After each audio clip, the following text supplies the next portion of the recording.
Muito bem. Mais uma vez, que sejam todos muito bem-vindos, que a graça e a paz do nosso Pai Celestial possa habitar o coração, a mente, a alma, o espírito de cada um dos nossos queridos irmãos. O texto base inicial para a nossa meditação dessa noite encontra-se em Marcos capítulo 1, versículo 15. Marcos capítulo 1, versículo 15, nos registra o início, conforme o relato em Marcos, que é de Pedro, do ministério de Cristo, do ministério do Messias. Aqui nós temos Marcos 1,15, escrito o seguinte: quando ele inicia o seu ministério, as palavras que são ditas, as primeiras palavras que são ditas no início desse ministério, em Marcos capítulo 1, versículo 15, são as seguintes. Marcos 1,15 diz assim: ele dizia, o tempo está cumprido. Nós já vimos, quando nós estudamos Daniel, que esse tempo que se refere aqui, em Marcos capítulo 1, verso 15, é o tempo profético de Daniel 9. Daniel 9, 26 e 27. É esse o tempo que está cumprido, as 70 semanas. O tempo está cumprido e o reino de Deus está próximo. Arrependei-vos e crede no Evangelho. Esta é a mensagem. Ele prosseguia pregando na Galiléia, anunciando o evangelho, e esta era a mensagem: o tempo está cumprido. Isso deveria levar as pessoas a indagar que tipo de tempo é esse que está cumprido. Um tempo é chegado, em outras versões diz. Arrependam-se e creiam no evangelho. Então você vê o arrependimento aqui associado à fé. O arrependimento está associado à fé, intimamente relacionado com a fé. E a fé, ela é solicitada para que você obtenha a salvação. Se existe um tema maravilhosamente dado a nós para que nós possamos destrinchá-lo, um tema profundo, mais até do que as profecias, é o tema da justificação pela fé. Nós temos aqui que nós temos uma cadeia de temas, de subtemas que vão se encaixando umas com as outras. Nós vemos aqui que o arrependimento está associado à fé. O que é arrependimento? O que é fé? Isso precisa estar claro. Nós talvez tenhamos alguns conceitos não tão elásticos com relação ao arrependimento e à fé, mas eles precisam andarem juntos. O arrependimento se associa à fé e a fé é associada, é exigida, solicitada para se obter a salvação. O arrependimento, ele é descrito como um sentimento de reconhecimento pela culpa, que envolve a tristeza pelo pecado.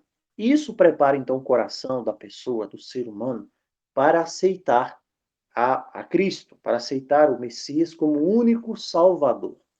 Salvador de quê? Do pecado. O arrependimento é do pecado, das práticas pecaminosas. E 2 Coríntios 7, 10 vai falar exatamente sobre isso. Então, o que acontece em todo esse pano de fundo? Quando Satanás levou o homem a pecar, o que ele tinha em mente? Você já parou para pensar o que Satanás tinha em mente quando ele leva o homem a pecar? Qual foi o objetivo dele? Era simplesmente que Adão fosse expulso do jardim? Será que era esse? Era simplesmente que ele morresse, o homem morresse essa morte que todos nós morremos, que a humanidade recebeu esse desiderato de morrer a morte carnal? Será que era isso? Não, não era isso. Quando Satanás leva o homem a pecar, o objetivo dele, o pensamento dele, era uma coisa só: que a repugnância de Deus ao pecado criasse, então, uma barreira indisponível, impossível de ser atravessada, para que o homem, então, se separasse indefinidamente, eternamente, do elo do seu Criador. Ou seja, era um elo que deveria ser quebrado, o elo de ligação entre o céu e a terra. Na mente de Satanás, ele estava quebrando esse elo para sempre, sem possibilidade de mudança, sem possibilidade de religação. Então, quando os céus são abertos, com aquela voz de Deus dirigida ao seu filho, que ele agora recebe, né, o toque da imortalidade, e ele então ressuscita, o que acontece? Ele sabia que o seu reino, que o seu plano havia dado errado. Então, Satanás, o que acontece? Ele percebeu né, que Deus ele estava disposto a unir o homem a si mesmo e lhe conferir dotes especiais para que ele pudesse vencer as suas artimanhas. Foi exatamente com esse propósito de fazer esta religação que Cristo veio das cortes do céu para a terra. Então, a gente entende qual é o plano maligno que está por trás de Satanás quando ele leva o homem a pecar. Então, você tem aqui um processo de reconciliação. O primeiro passo nesse processo de reconciliação se chama convicção. Convicção de pecado. E o que é convicção? Certeza de pecado. Certeza de condição pecadora, inerente ao ser humano. Esse é o primeiro ponto, nesse passo, nesse processo. É por isso que a palavra diz claramente que pecado é o quebrantamento da lei.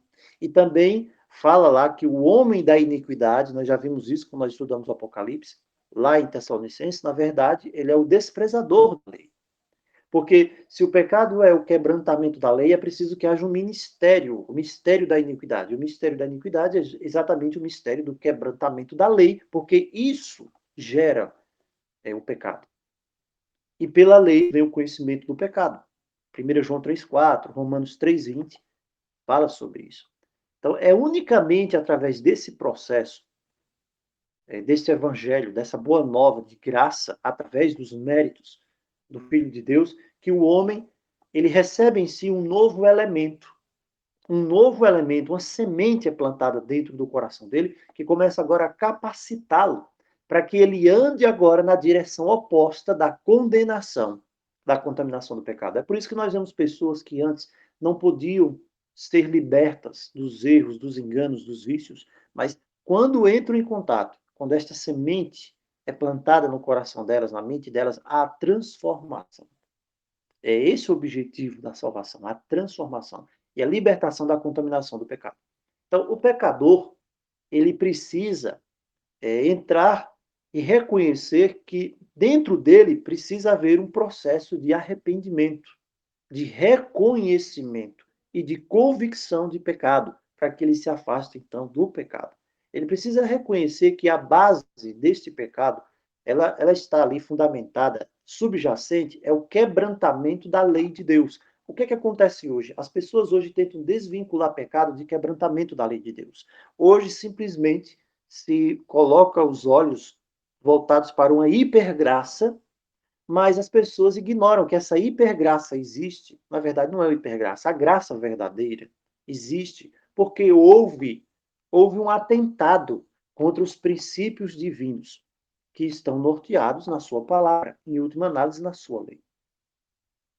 Então, esse processo precisa ser bem construído. Ninguém pode atropelar esse processo.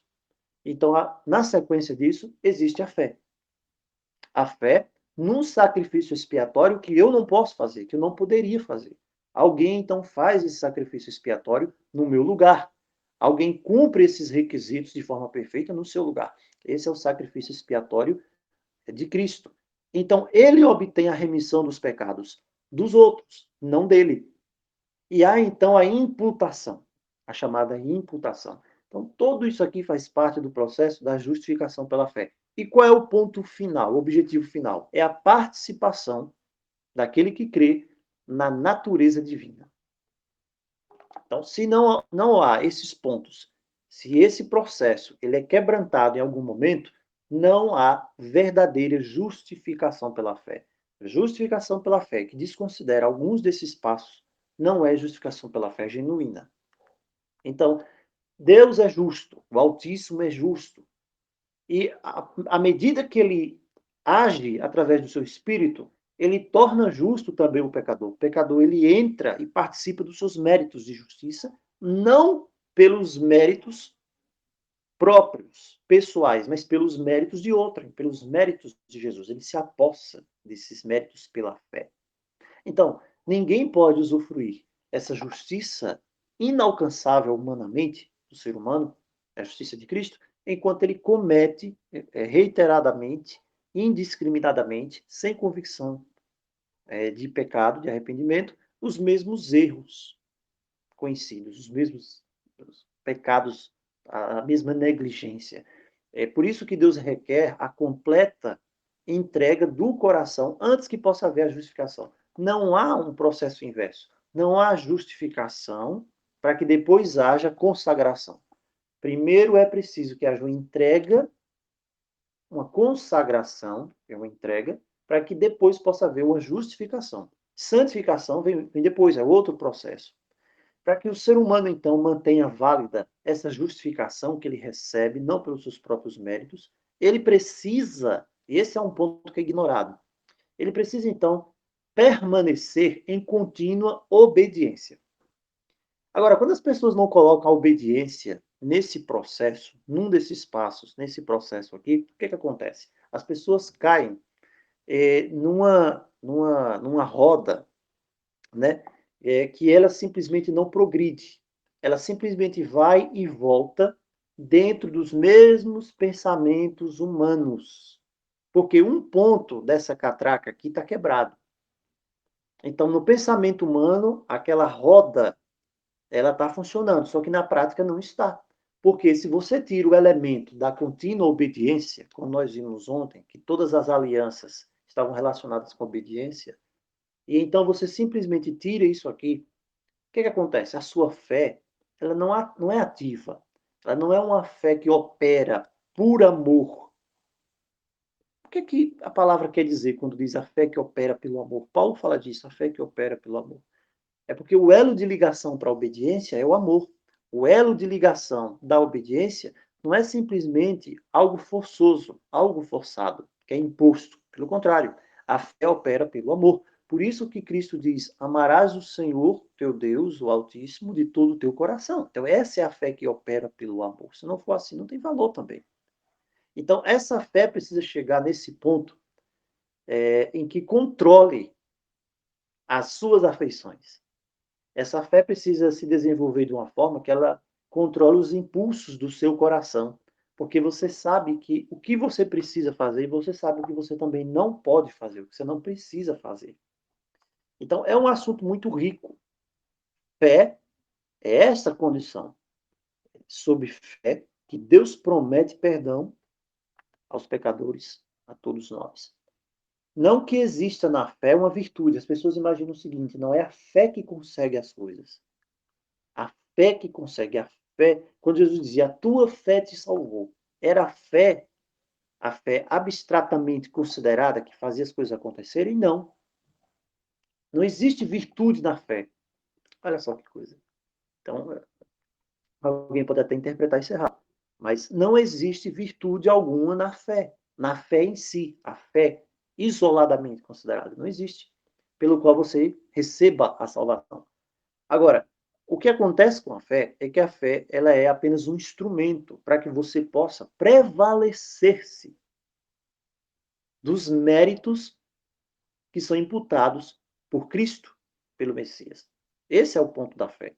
Se você não usa fé, se você não tem fé, você não pode, então, alcançar os méritos. E são os méritos que lhe salvam. Os méritos recebem o nome de graça. Coisa tremenda isso aqui. Quando a pessoa está arrependida, ela reconhece que a justificação dela vem não por causa da fé. Ah, você é justificado. Mas Paulo disse que você é justificado pela fé. É verdade. Mas não a fé isoladamente. A fé vem porque Cristo morreu por você. E você, então, se apodera, através da fé, desses méritos. Porque você, então, olha, você busca, você foca em Cristo, na sua expiação e na sua justiça. Olha que coisa maravilhosa. Dessa forma, a justificação pela fé é algo que é um processo, que Deus transforma num processo. Por que isso não pode ser aplicado de uma só vez? Porque nós precisamos desempenhar passos, nós precisamos dar passos nesse processo de salvação. A salvação é um plano que foi concebido antes da criação do mundo. Mas ele é executado, a conversão é uma coisa, pode ser no momento, pode ser, mas existe um aperfeiçoar que a Escritura fala. Então, quando Satanás engana a humanidade, o engano de Satanás está baseado numa das coisas nisso aqui. A morte de Cristo, a graça, ela trouxe essa graça e ela toma o lugar da lei. Nós falamos ontem sobre essa questão da lei estar enferma pela carne. A gente falou um pouco sobre isso, não tudo. Então, o engano do inimigo hoje é essa. Não, a morte, a graça, ela toma o lugar da lei. Só que a morte do Filho de Deus, ela não modifica, ela não anula as 10 palavras. A lei do Altíssimo. Você vai ver isso em vários textos, Mateus 5, 17, 19, muito conhecido, Lucas 16, 17, Tiago 2 também, 10 a 12. Essa graça, essa preciosa graça que é oferecida a toda a humanidade pelo sangue, a graça, né, se revela pelo sangue do Salvador, ela fundamenta, ela não pode contrariar a obediência. Pelo contrário, ela estabelece a obediência. E você vê isso em Romanos 3:31, Romanos 6:14, Paulo fala disso. Então, desde a queda do ser humano, esse governo moral de Deus, a graça de Deus são inseparáveis. Eu não posso simplesmente dizer que estou debaixo da graça se eu trabalho contra o governo moral do Altíssimo. Então, graça e o governo moral que se manifesta na obediência, como é que eu posso ser súdito de um reino? No reino dos homens, aquele que quebranta a legislação do reino dos homens, ele não consegue permanecer em sociedade, ele recebe punição. Ele vai ser mandado lá para a prisão, porque ele não pode quebrar o reino dos homens. Como é que alguém pode querer quebrar a lei do Altíssimo e dizer que a gente está debaixo da graça? Então elas vão andar de mãos dadas, através de todas essas dispensações que você vai ver, que as pessoas falam tanto. Por isso que Salmo 85, 10 é um salmo bastante interessante. Diz assim: a misericórdia e a verdade se encontraram, a justiça e a paz se beijaram. Misericórdia, graça e a verdade, o governo moral, as instruções morais do Altíssimo, elas se encontram, a justiça e a paz se beijaram. Essas coisas são claras na Escritura, são bem claras. Então, quando Cristo consente em sofrer pelo homem, a penalidade da lei transgredida, ele reveste a divindade com a humanidade e se torna o filho do homem. Por isso que era o título que ele mais se identificava, preferia ser chamado, identificado, o filho do homem, o Salvador, o Redentor. Então, esse fato da morte do amado Filho de Deus remindo o ser humano é justamente isso que revela a imutabilidade da lei divina. E as pessoas não se atentam nisso. Por que Cristo, Filho de Deus, morreu? Por que ele pagou o preço do pecado? Se essa lei ela pudesse ser tão maleável assim, se a lei de Deus pudesse ser tão maleável, bastava simplesmente Deus, como é o grande legislador, ele dizer assim: eu anulo, como todo dia se faz aí nas assembleias, no Congresso, não, vamos anular isso aqui, não me interessa mais. Então, eu quero salvar a humanidade da penalidade, né? Eu vou anular isso aqui e vou fazer outra. E então eu não tenho mais penalidade nenhuma. Quando você anula uma legislação, aquela legislação ali, se você promulga uma nova legislação, ficam derrogadas as disposições contrárias. Deus podia ter feito isso. Mas é justamente pelo fato que essa lei ela revela o próprio caráter, é o próprio caráter do Altíssimo, que ela não pode ser derrogada. Isso é diferente da legislação humana, que é modificada, é anulada. Né? Eu não acho correto, aí entra com uma ação no tribunal para declarar inconstitucional. Não é assim. Não funciona assim com a legislação divina, com os preceitos divinos. Então, por essa imutabilidade da graça, imutabilidade do governo, a única saída divina de perfeita justiça e graça seria o sacrifício do cordeiro. Então, Deus podia ter abolido sua lei e pronto. E Cristo não precisaria ter pago esse preço. Então, essas doutrinas que a gente vê hoje, que ensinam essa liberdade, você está livre, você não precisa. Tem gente que diz assim: você não tem que pedir perdão mais, você já foi perdoado. Nossa, a graça, graça, graça, você não está perdido mais, você é uma vez salvo, sempre salvo. Esse tipo de doutrina que ensina essa liberdade pela graça, você tem de transgredir a lei de Deus, isso sabe, apenas uma ilusão, mas uma ilusão muito perigosa, uma ilusão fatal. Porque foi justamente pela impossibilidade de transgressão da norma moral do Altíssimo, sem uma sanção, é impossível isso, que o Filho de Deus vem e paga o preço da nossa transgressão. Então, ninguém pode ser santificado enquanto vive em transgressão. Esse é o problema. Não há como você ser santificado se você vive em transgressão. Por isso que Romanos 2,13 diz que justiça... O que é justiça? Eu vou para Romanos 2,13 fazer questão de ler esse texto. Romanos capítulo 2.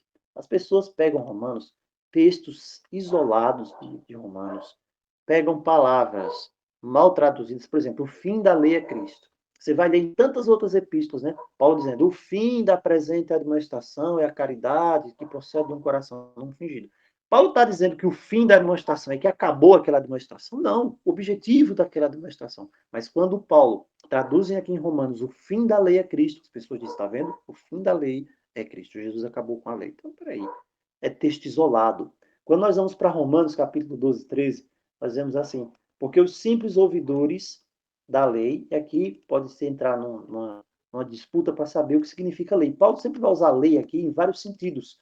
Lei cerimonial, lei moral, lei, preceitos civis, ele vai usar aqui a mesma palavra no grego. Agora ele diz, os simples ouvidores da lei não são justos diante de Deus. Então, você já anula aqui que ele não está falando de lei cerimonial. Mas os que praticam a lei hão de ser justificados. Qual é o sentido que Paulo está falando aqui? Que lei é essa que justifica? Claro que não é a lei cerimonial. Mas é aquele Paulo fala de justificação. Paulo não fala de salvação. A salvação é pela graça. A salvação é pela graça. A lei não salva. Mas aqui Paulo fala de justificação. Em Romanos capítulo 2, versículo 13. Então, justiça é obediência. Justiça é obediência. Graça é outra coisa. A lei requer um padrão de justiça. Então, o pecador, além de ser devedor de justiça à lei, ele não pode apresentar essa justiça por si mesmo. Não pode. Aí precisa de outro elemento. A única maneira que se pode alcançar a justiça, não a justiça humana, mas a justiça divina, é pela fé. É entre o elemento fé, pela fé em Cristo. Então, o pecador pela fé, ele pode ser apresentado diante do Altíssimo, coberto pelos méritos de outro. É por isso que aqueles que não herdaram a vida eterna, né, é uma redundância, aqueles que não herdaram a vida eterna, não herdaram a vida eterna, porque simplesmente não aceitaram que na sua conta fossem colocados os méritos de outro. Eles vão se apresentar no dia final com os seus próprios méritos. Que méritos? Nada. Lembra da história de Josué lá, do anjo ter trocado aquela veste lá? É isso, é exatamente isso que acontece.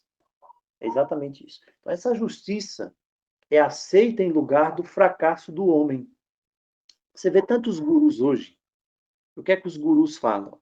Eles dizem o seguinte: olhe para dentro de você. Tire de dentro de você o melhor que existe de você. Né?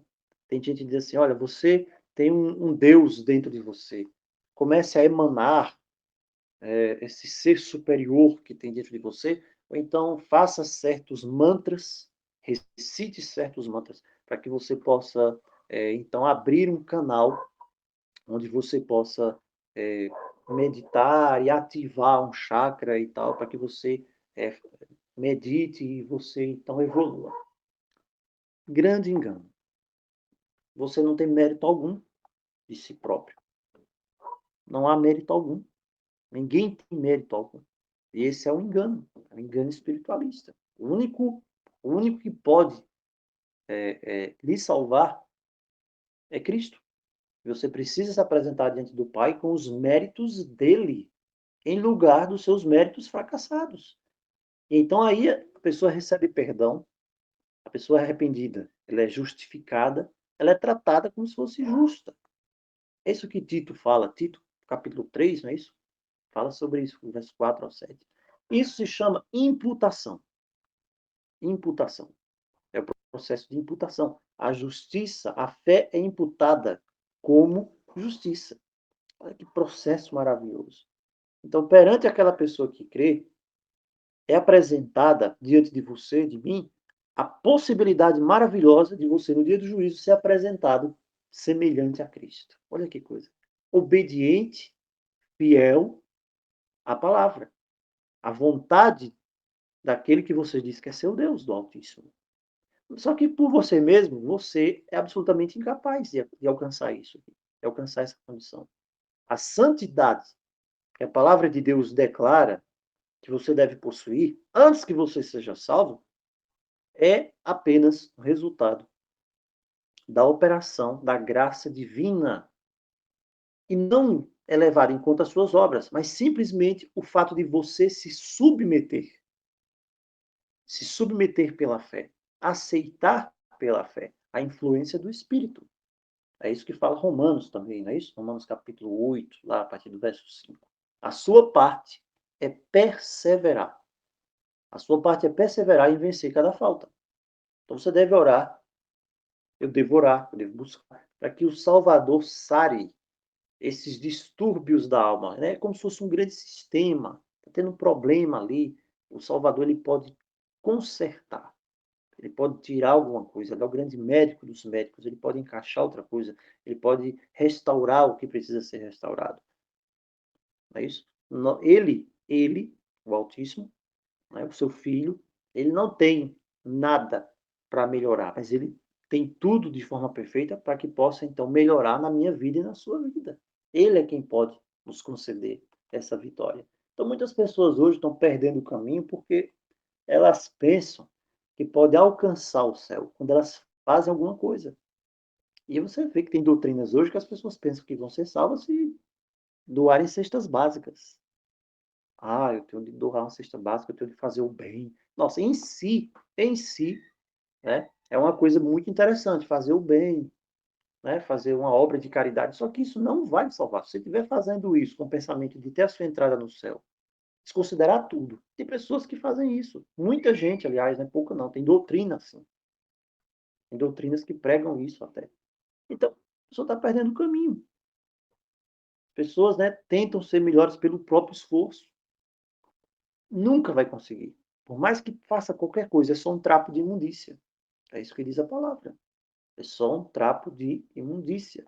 Se por qualquer esforço meu, se por qualquer esforço seu, você pudesse subir um único degrau, as palavras que foram ditas por Cristo não seriam verdadeiras, porque ele diz: Eu sou o caminho. João 14,6. Há apenas um caminho. Agora, quando você entra em penitência, um pecador penitente, você está contrito, você compreende a expiação que foi feita em seu favor, você aceita isso como a sua única esperança nessa vida, na vida futura, acontece algo maravilhoso chamado perdão dos pecados. E isso vem através da justificação pela fé. É quando você submete sua vontade inteiramente à vontade de Deus e você se mantém num estado de arrependimento e contrição. E agora a sua fé está não em você próprio, mas nos méritos do Salvador. E você vai de força em força, você vai cada vez mais avançando, como Paulo diz, né? De glória em glória. Você vai recebendo a glória do Senhor. Então, perdão e a justificação, perdão e justificação, estão muito íntimos, estão ligados aí. É basicamente uma coisa ligada na outra. Então, pela fé, o pecador ele passa da posição de rebelde, de filho do pecado, do maligno, para a posição de um súdito do reino de Cristo. Não pela bondade que ele tenha, porque não há nenhuma bondade. Mas porque Cristo recebe como filho, por adoção. Romanos 8,15 fala disso, né? Por adoção. Então você pode errar. Você pode errar involuntariamente, cair em uma fraqueza, mas você não é rejeitado por causa da misericórdia. A sua esperança permanece. Você tem um arrependimento, você tem a fé no Senhor, e o Pai então perdoa as suas transgressões. Agora, isso não vai lhe isentar de ser obediente. Lembra da parábola que Cristo falou? Um pai tinha dois filhos, disse: Olha, vai trabalhar na vinha, o primeiro. Ele disse: Sim, pai. E não foi. Depois disse, pô, tu vai trabalhar na vinha. Não, pai, não vou. Mas foi. Qual foi o filho que fez a vontade do pai? Então, o que é que importa realmente? O que é que importa? Então, justificação é o contrário de condenação.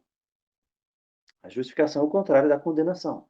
A infinita misericórdia do Altíssimo, ela então é manifestada.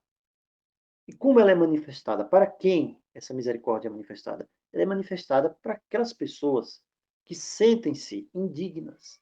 Uma coisa é você ser indigno, naturalmente. Outra coisa é você sentir-se indigno.